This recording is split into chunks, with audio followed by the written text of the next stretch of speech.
Olá, seja muito bem-vinda ou muito bem-vindo a mais uma aula aqui do Método ESC. Agora, nesse bloco, nós vamos estudar as hipóteses de impedimento e as hipóteses de incompatibilidade. Lembrando que o Estatuto da OAB começa a tratar sobre esse assunto ali no artigo 27. Depois vem o rol de incompatibilidades no 28. Você tem uma incompatibilidade especial no artigo 29 e o rol de impedimentos no artigo 30. Vamos juntos então? Vamos aprender em primeiro lugar qual que é a diferença entre impedimentos e incompatibilidades. Diz o artigo 27 do Estatuto da OAB que a incompatibilidade determina a proibição total e o impedimento a proibição parcial do exercício da advocacia.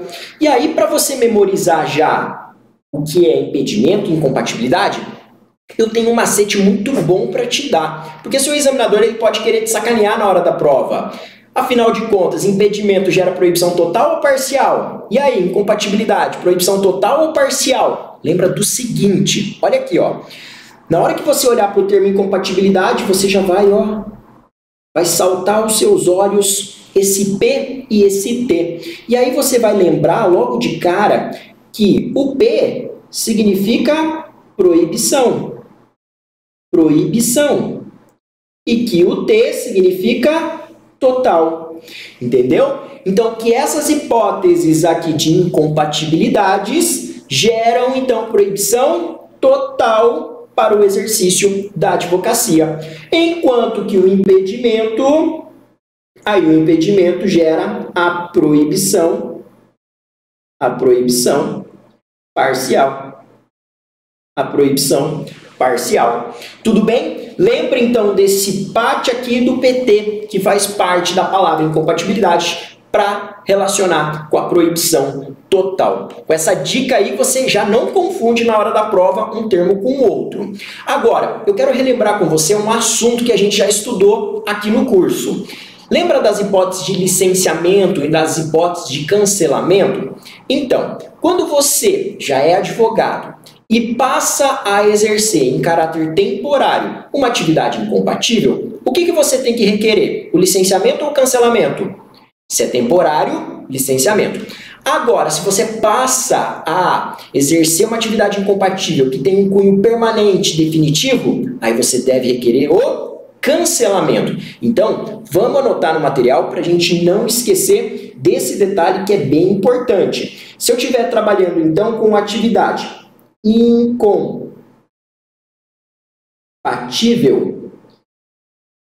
e essa atividade tiver um cunho temporário, nesse caso, se eu já for aqui um advogado, eu vou ter que requerer o licenciamento, certo? Agora, se por outro lado, essa atividade incompatível tiver um cunho permanente ou definitivo, aí nesse caso, você como advogado vai ter que requerer o cancelamento da inscrição, certo? Fácil? Outra coisa também que você não pode se esquecer é de outro detalhe. Se você ainda não é inscrito na OAB e está olhando lá para os requisitos da inscrição, lá no artigo 8º, então, da capacidade, o título de eleitor, a quitação em serviço militar, aprovação no exame de ordem, você vai ver ali, dentre as hipóteses, o seguinte, que para se inscrever na OAB, você não pode estar exercendo uma atividade incompatível, tudo bem? Então, a incompatibilidade te impede de se inscrever na OAB. Agora, caso você já seja advogado e passe a exercer uma atividade incompatível de caráter temporário, por exemplo, você foi eleito prefeito. Nesse caso, o mandato do prefeito tem 4 anos. Então, você vai pleitear o seu licenciamento. Agora, você é advogado, passou num concurso público de delegado, magistratura. Nesse caso, não tem um cunho definitivo? Bom, você vai se tornar juiz a partir de agora. Então, você vai ter que requerer o cancelamento da sua inscrição de advogado. Tudo bem? Beleza? Vamos conhecer, então, quais são as hipóteses de incompatibilidade que estão lá no artigo 28 no Estatuto da OAB. Vem aqui comigo, então, diz o artigo 28 que a advocacia é incompatível, mesmo em causa própria, com as seguintes atividades. E aí vem lá. Em primeiro lugar, a gente já destaca aí no material o chefe do Poder Executivo e membros da mesa do Poder Legislativo e seus substitutos legais. Então, olha só que interessante.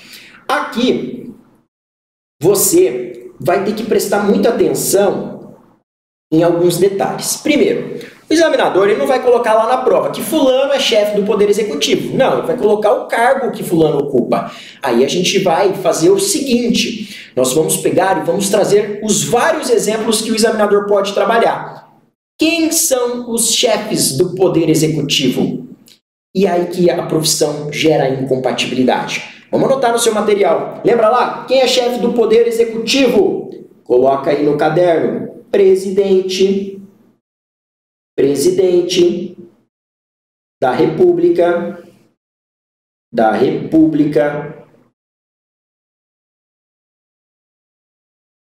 presidente da República, governador, é chefe do Executivo. Quem mais? Na esfera municipal, prefeito, beleza? E aí, o vice entra nesse pacote? Claro, aqui também abrange os vices. Vice-presidente da República, vice-governador, vice-prefeito. São todas, então, atividades incompatíveis. No caso, aqui, como é mandato, 4 anos de duração, é temporário. Se o sujeito ele é eleito, então ele deve requerer o licenciamento. Agora, você vai ver aqui que o artigo também faz menção às mesas, a quem compõe a mesa do Poder Legislativo. E aqui tem uma pegadinha muito grande. Só gera a incompatibilidade quem ocupa a mesa. Não é qualquer parlamentar. Por quê? Por exemplo, se o cara simplesmente é deputado federal, vereador, ele pode advogar. Somente vai sofrer algumas restrições na sua atividade. A gente vai ver que, via de regra, o parlamentar ele tem o impedimento. Só tem incompatibilidade quando ele ocupa mesa. Aí entra, por exemplo, o presidente da Câmara dos Deputados, o presidente do Senado Federal, presidente da Assembleia Legislativa, entendeu? Então ele tem que integrar a mesa para você ter aqui a incompatibilidade. Ou seja, então anote aí no seu material, tem que ser parlamentar ocupante de órgãos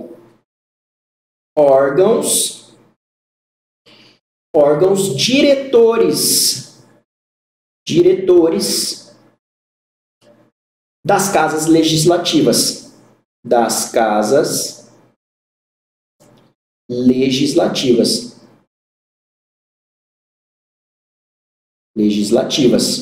Exemplo, presidente da Câmara,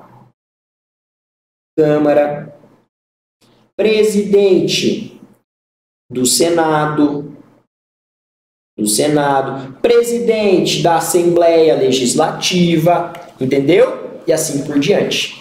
Então toma cuidado com esse detalhe. Se faz parte da mesa, opa, incompatibilidade. Agora, se é qualquer parlamentar, aí você vai ter então a hipótese de impedimento. Então você vai anotar aqui, além disso, o seguinte, você vai colocar então aqui, ó, observação, não é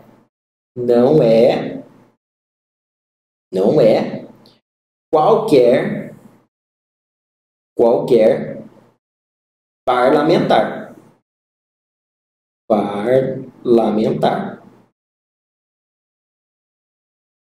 Ok? Tudo bem? Fácil? Maravilha. Então vamos prosseguir. Próximo inciso.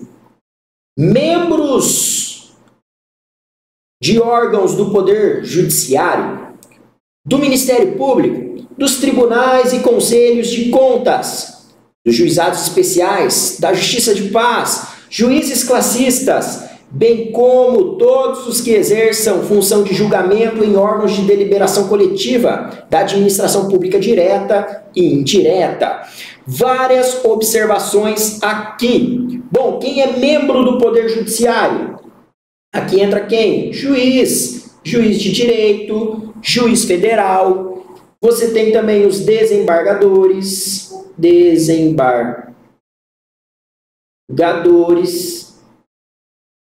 Quem entra aqui também? Ministros, os ministros dos tribunais superiores, por exemplo. Aí aqui, ó, no Ministério Público, quem exerce atividade incompatível? Promotor de justiça, procurador da República,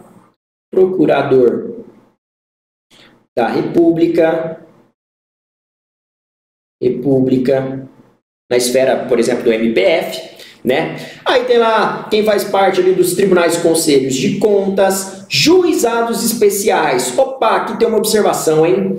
Aqui tem uma observação muito importante que você vai ter que cuidar. Bom, no juizado especial tem a figura do juiz de direito, mas também tem a figura do juiz leigo. O juiz leigo, ele pode advogar? O juiz leigo, ele pode sim advogar. Na verdade, o juiz leigo, ele só tem impedimento. Ele só não vai advogar perante o juizado que ele atua, entendeu? Então, toma cuidado, porque juiz leigo pode advogar sim. Inclusive, isso aparece lá no texto da Lei 9.099. Então, vamos colocar aqui, ó, OBS, observação com relação ao juiz leigo. Então, aqui, ó, coloca lá, juiz leigo. O juiz leigo no juizado, ele pode advogar.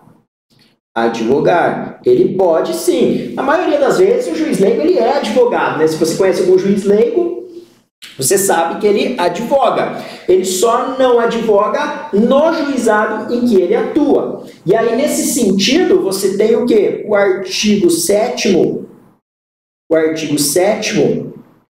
parágrafo único da Lei 9.099, que é a lei que cuida dos juizados especiais. Tá bem? Então, ele pode advogar, exceto no juizado que ele trabalha. Fácil? Tudo bem até aqui? Então, olha só. Prosseguindo. Juiz de paz, então aquele lá que celebra o casamento, não pode advogar. Juiz classista, opa, esse cargo aqui, ó, ele foi extinto, tá? Ele foi extinto da Justiça do Trabalho já tem um bom tempo. Já faz muito tempo que o juiz classista foi extinto. Esse cargo foi extinto lá da Justiça do Trabalho em 1999. Então tá, tem um tempão aí. Tem gente que tá fazendo exame de ordem agora que, olha só, quando foi extinto esse cargo não havia nem nascido. Então nunca ouviu falar do juiz classista. Então pode riscar aí que não vai cair na sua prova essa hipótese. O que mais? Olha só. Também ali tem incompatibilidade todos que exerçam função de julgamento em órgãos de deliberação coletiva.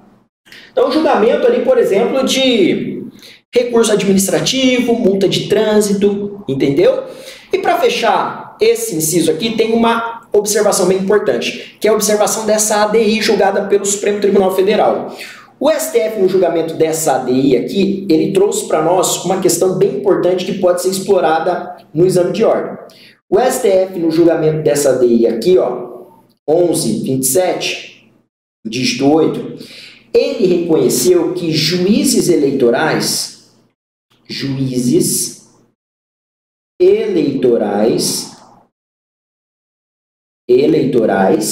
e seus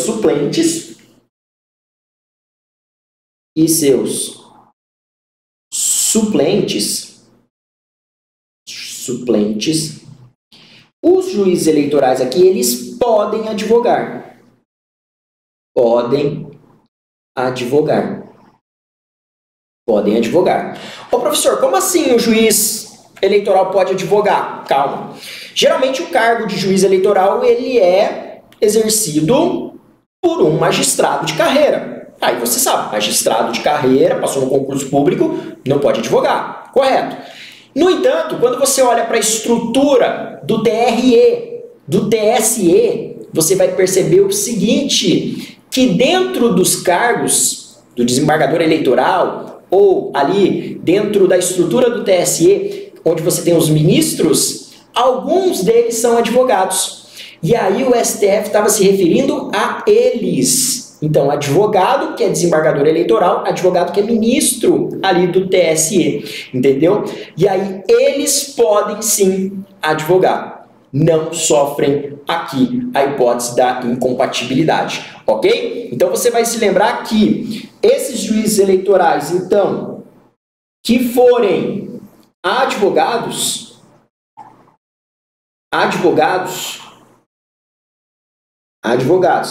que integrarem os TREs ou o Tribunal Superior Eleitoral, aí eles podem advogar sim. Tudo bem? Foi isso que o STF reconheceu. Beleza? Tudo bem? Fácil? Prosseguindo, vamos para o próximo inciso. O próximo inciso diz respeito ao quê? Aos ocupantes de cargos ou funções de direção em órgãos da administração pública direta ou indireta, em suas fundações e em suas empresas controladas ou concessionárias de serviço público. Professor, quem que entra aqui? Por exemplo, aqui a gente tem o caso de secretarias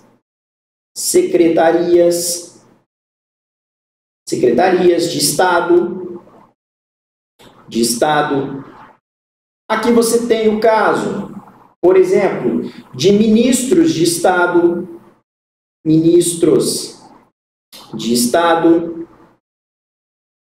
E aqui você tem a hipótese, por exemplo, de dirigentes de autarquias. Dirigentes de autarquias. Desde que eles exerçam aqui, ó, a função de direção,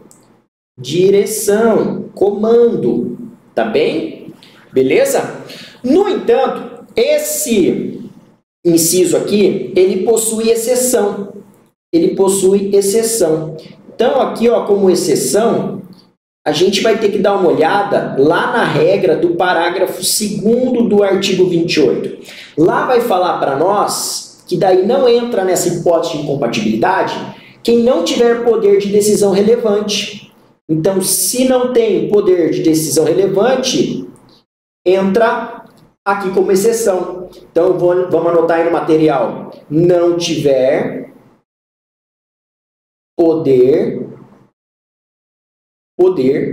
de decisão relevante.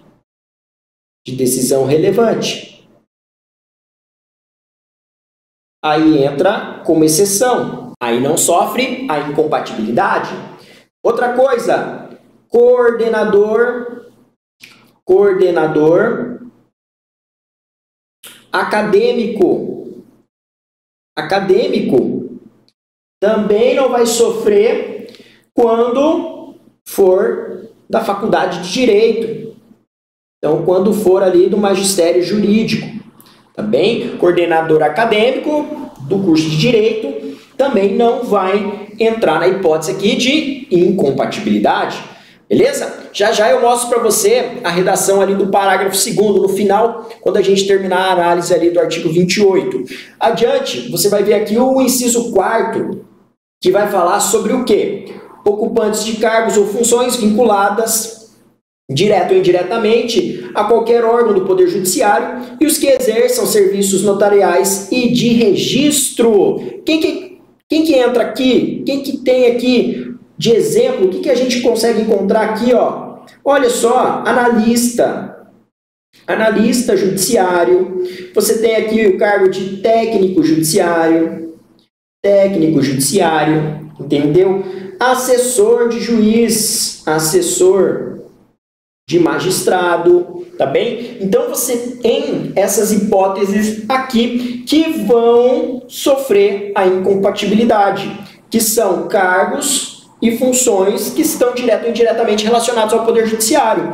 E extrajudicialmente você encontra também o serviço de tabelião,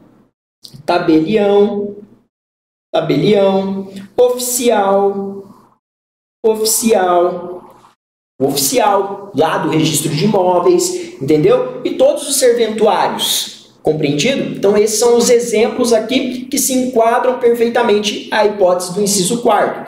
Além disso, o que mais que a gente tem dentro do rol de incompatibilidades? Nós temos aqui os ocupantes de cargos ou funções vinculados direto ou indiretamente à atividade policial de qualquer natureza. Atividade policial. Gente, atividade policial é incompatível com a advocacia. E aqui, você sabe me dizer exemplos de atividade policial? Cargo de delegado. Delegado, entra aqui. Quem mais? Investigador.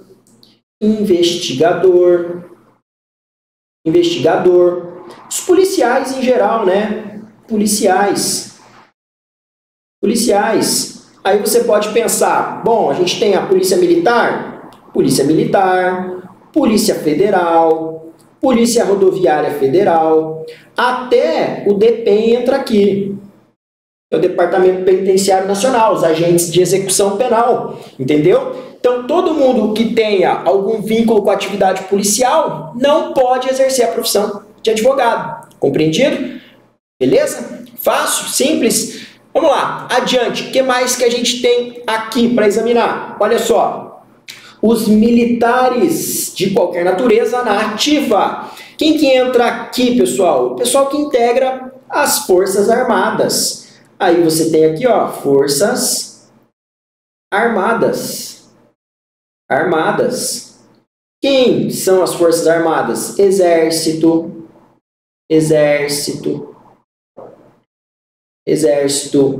Você tem a Marinha. Você tem a Aeronáutica. Beleza? Então, quem integrar essas forças aqui e estiver na ativa, exerce cargo incompatível. Fácil? Além disso, ocupantes de cargos ou funções que tenham competência de lançamento, arrecadação ou fiscalização de tributos e contribuições para fiscais. Exemplo que entra aqui, de autoridade que tem competência para lançamento, arrecadação, fiscalização de tributos. Olha, auditor da Receita. Entra aqui. Auditor da Receita. Pode ser auditor da Receita federal ou estadual. Entendeu? Auditor da Receita federal, auditor da Receita estadual. Certo? Olha, toma só cuidado com um detalhe, porque não basta ser servidor da Receita Federal. Tem que estar ali atividades relacionadas a essas funções de lançamento, fiscalização, arrecadação de tributos, entendeu? Então, uma observação que inclusive a OAB pode querer trabalhar com você na hora da prova é a seguinte, vamos colocar aqui, atenção, não basta trabalhar na Receita Federal, por exemplo. Não basta trabalhar na Receita. Entendeu? Na Receita Federal, por exemplo. Por quê? Eu preciso ter essa competência de lançamento, arrecadação e fiscalização. Quem que tem? Aí são essas pessoas aqui, o auditor fiscal. Ok? Além disso, a gente teria lá o auditor fiscal do trabalho, também entraria nesse tipo aqui de incompatibilidade. Além disso, o que mais que disciplina para nós aqui o Estatuto da OAB? O último inciso que trata da incompatibilidade diz respeito aos ocupantes de funções de direção e gerência em instituições financeiras, inclusive as privadas. Aqui o melhor exemplo de todos é quem? Gerente do banco. Gerente do banco. Professor, pode ser qualquer banco? Pode ser Banco do Brasil, pode ser Itaú, pode ser Caixa Econômica e assim por diante, tá bem? É instituição financeira, inclusive privada. Gerente do banco, ele não pode aí conciliar essa profissão com a da advocacia. Tudo bem? Então você vai perceber aqui, ó, diante desse rol que a gente examinou, que essas vedações, elas vêm exatamente para acabar não privilegiando certas pessoas, né? Imagina só que um assessor de juiz possa ser advogado. Opa, ele vai ter poder de influência na decisão. Imagina um juiz, né? Seria mais grave ainda. Juiz, ele decide e ele advoga. Imagina ele pedir para ele decidir. Olha que absurdo, entendeu? Então, exatamente pelo nível desse tipo de função, isso você teria aqui, por isso você teria a restrição com a advocacia, entendeu? Essa vedação total para o exercício da advocacia. Duas observações finais. Uma eu já comentei, mas outra. Vamos imaginar que, por exemplo, o cara é juiz, tirou férias. Lembrando que o juiz ele tem lá seus 60 dias de férias. Durante esse período de férias, ele pode advogar? E aí? Não faz o menor sentido, né? Não, a incompatibilidade continua vigente durante o período que ele se encontra afastado temporariamente, beleza? Inclusive, quem fala isso para nós é o parágrafo 1º aqui, ó. Ele diz para nós que a incompatibilidade permanece mesmo que o ocupante de cargo ou função deixe de exercê-lo temporariamente. O que a gente tem de exemplo aqui, ó? Férias. O que mais? Licença.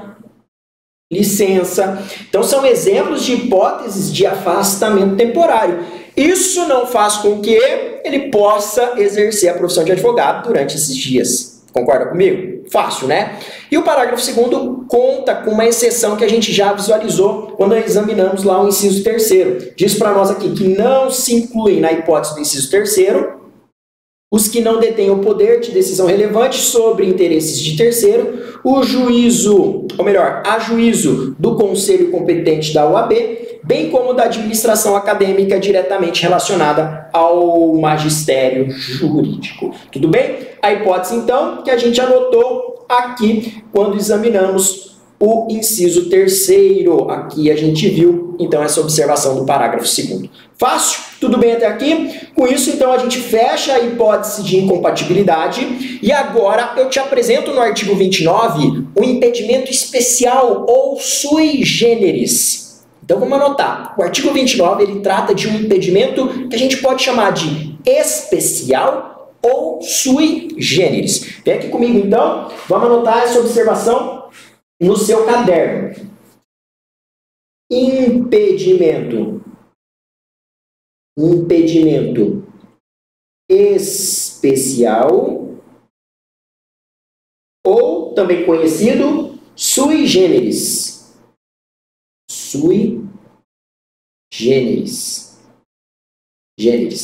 Por que, professor, aqui eu tenho impedimento especial ou sui generis? Seria aqui uma terceira categoria. Olha só, quem que aparece aqui? Você vai ver procuradores gerais, defensores públicos, advogado geral da União, então os advogados da União. Olha aqui as profissões. Olha quem está sendo aqui citado no artigo 29. Os procuradores gerais, advogados gerais, defensores gerais e dirigentes de órgãos jurídicos da administração pública direta, indireta ou fundacional são exclusivamente legitimados para o exercício da advocacia vinculada à função que exerçam durante o período da investidura. Olha só, para pensar aqui comigo. Procurador que representa o Estado, ele não representa o Estado em juízo? Defensor público, nas hipóteses que, por exemplo, a pessoa é hipossuficiente, não tem condição de contratar um advogado, o defensor não vai lá e representa os interesses, faz a defesa, ou, por exemplo, entra com ações pertinentes para a tutela do direito ali do assistido? Perceba que essas atividades aqui, em sua essência, não é uma atividade de advogado. Para e pensa.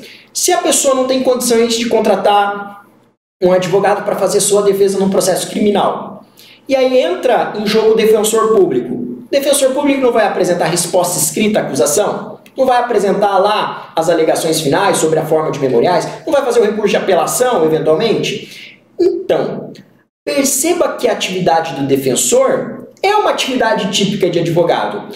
No entanto, o exercício da atividade dele será vinculada às atribuições do cargo, entendeu? O cara ele não pode ser, em outras palavras, defensor público e ter um escritório particular. Entendeu? Se ele é advogado da União, por exemplo, representa a União em juízo, bom, vai ter petição inicial que ele vai fazer, contestação e assim por diante, não vai? Todas as carreiras dentro da AGU, seja procurador federal, que representa, via de regra, o INSS, procurador da Fazenda Nacional, advogado da União, todos eles podem exercer atividades típicas de advogado, mas dentro do quê? Dentro das atribuições da função deles. Eles não podem ser advogados particulares, por exemplo. Entendeu? É disso aqui que o artigo 29 está tratando, ok? Por isso que nós chamamos de impedimento sui generis ou especial. Guardou? Fácil? Então, exemplo aqui que entra defensor público,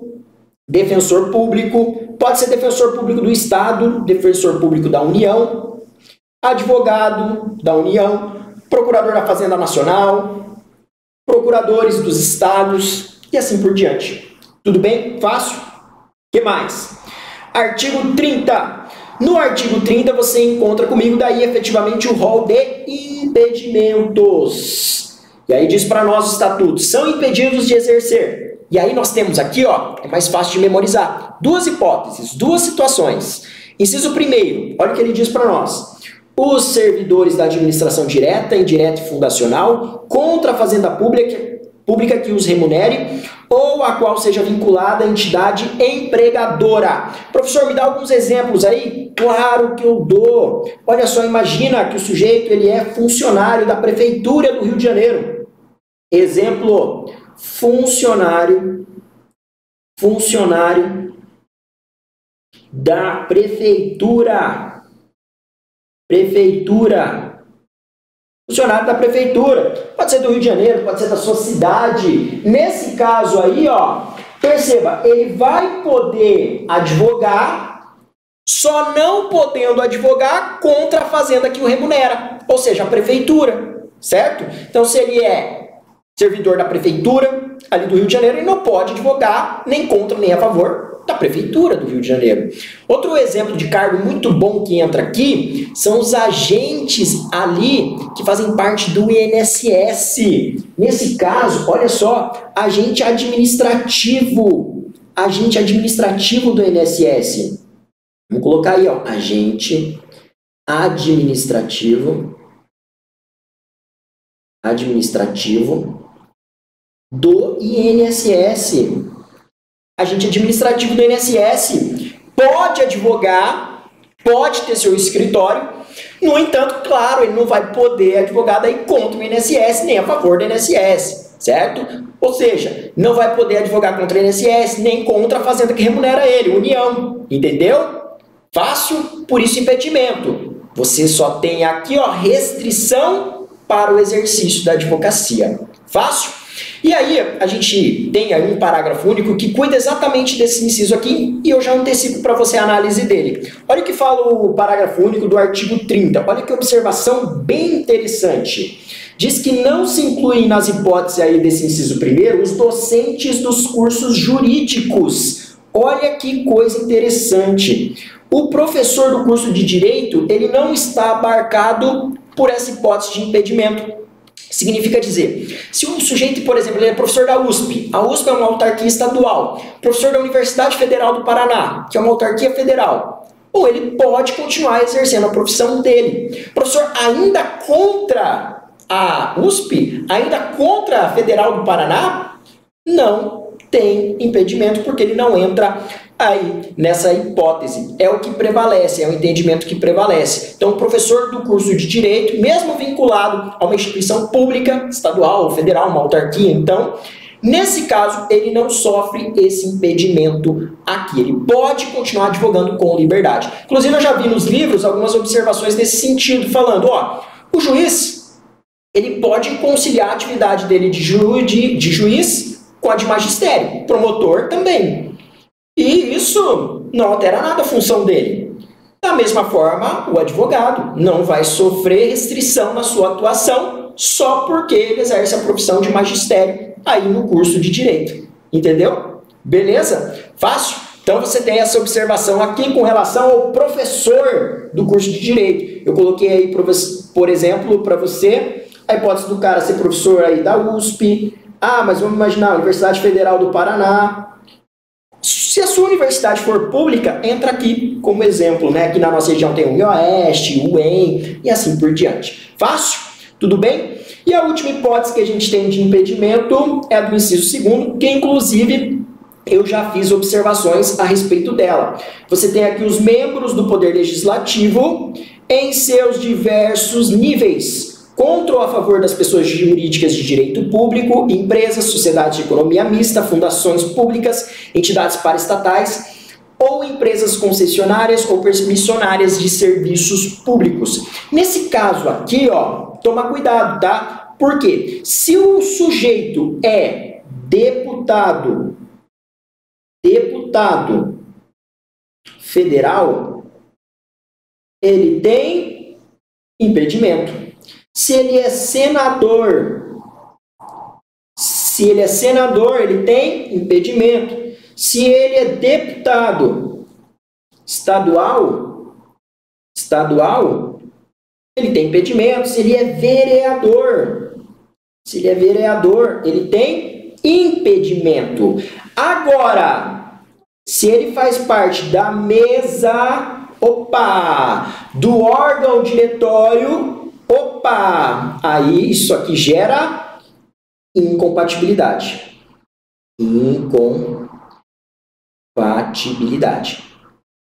Incompatibilidade. Beleza? Então, seu examinador pode trabalhar com isso na hora da prova. E é bem provável que ele trabalhe. Vai colocar lá que o sujeito ele é deputado estadual. Mas se ele simplesmente for um deputado estadual, não for o presidente da Assembleia Legislativa, aí nesse caso a gente só tem impedimento. Pode advogar, exceto contra essas pessoas aqui, entendeu? Só sofre restrições no exercício da advocacia. Lembra desse detalhe, então? Com isso, a gente finaliza aqui esse bloco onde a gente examinou as hipóteses de incompatibilidade e as hipóteses de impedimento. Lembrando que a gente viu também a redação do artigo 29 sobre o impedimento especial. Beleza? Espero que você tenha gostado dessa aula e no próximo bloco a gente vai avançar no nosso estudo das infrações e sanções disciplinares. Até lá!